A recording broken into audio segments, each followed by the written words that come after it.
በገጠር ኮሪደር የተሻገረ ገጠር ለመፍጠር የአርሶ አደሩን የኑሮ ዘዬ ለመቀየር አዲስ የተሰራ ዲዛይን አለ።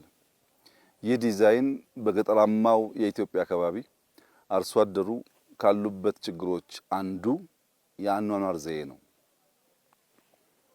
ሰው በሚያድርበት ቤት ውስጥ ከብቶች ይታሰራሉ፣ በጎች ይታሰራሉ፣ ፍየሎች ይታሰራሉ። በእነሱ የሚመጣ በሽታ ወደ ሰው ይተላለፋል።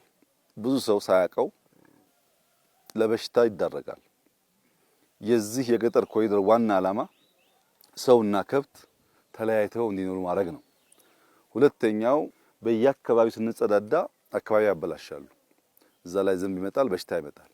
ሽንት ቤት መቆፈር ያስፈልጋል። የተቆፈረው ሽንት ቤት ደግሞ በባዮጋዝ ኢነርጂ መሆን አለበት። ኢነርጂ ካልሆነ እናቶቻችን ጫካ ወጥተው ዛፍ ቆርጠው በዚያ ማብሰል ያለውን መከራ በገጠር የሚኖሩ ሰዎች ያውቁታል።